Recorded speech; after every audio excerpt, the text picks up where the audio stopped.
patriote yi xam nga lu tax seen xel war a dal ci candidature Ousmane Sonko bu leen déglu benn nervi bu leen déglu benn nervi na seen xel dal bu baax a baax a baax a baax ci candidature Ousmane Sonko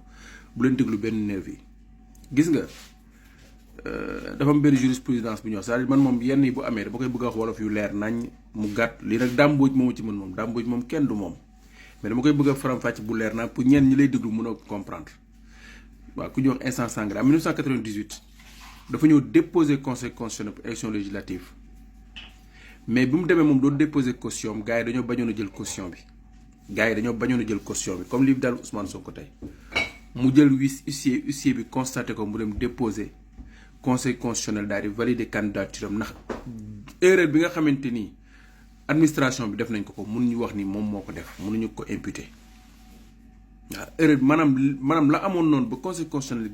bindoon kayit jox ko mu nekk candidat loolu même chose moo dal Ousmane Sonko loolu jurisprudence la boo xam te conseil constitutionnel bu jaaree yoon rek maanaam erreuru jàmbur maanaam man sama bàkkaar mun ñoon sama bàkkaar ñu jël ko yan ko keneen fekk bàkkaar bi man maa ko def Ousmane Sonko dem na daaf di jëli loo xam te ni droit am la yoon moo ko may ak décision de justice ñu bañ koo jox huissier bi constaté ko erreur bi administration bi def mun a wax ne erreur bi Ousmane Sonko indul kayit gi donc du nekk candidat Ousmane Sonko indul kayit donc du nekk candidat te fekk kayit googu noonu ña ko waroon jox ñoo ko bañ a jox ba huissier bi ñëw constaté loola yamuñu foofu dafa am ay vidéo am lépp avocat bi di bëgg a dugg ñu koy bloqué police téye ko donc ñooñu ko bañ a jox erreur bu ñu def mun a wax ne Ousmane Sonko donc jafe-jafe bi tax amul fiche de parrainage du ci moom administration bi ñoo def erreur boobu noonu jafe-jafe bi nga xamante ni moo tax amul reçu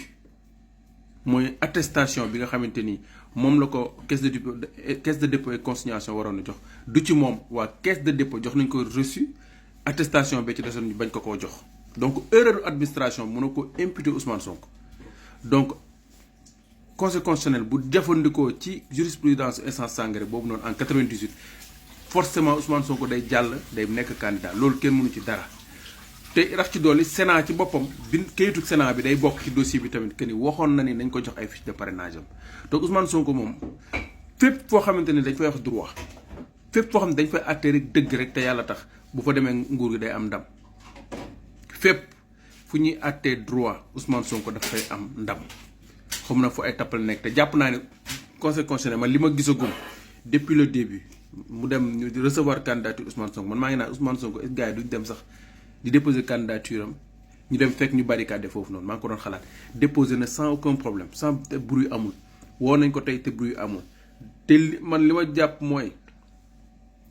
seen fulla lañ am ak seen fere def liñ def tey ndax bu sañoon bu ñu sañoon tey nguur gi tey bu ñu sañoon tey tur Ousmane Sonko du jib foofu noonu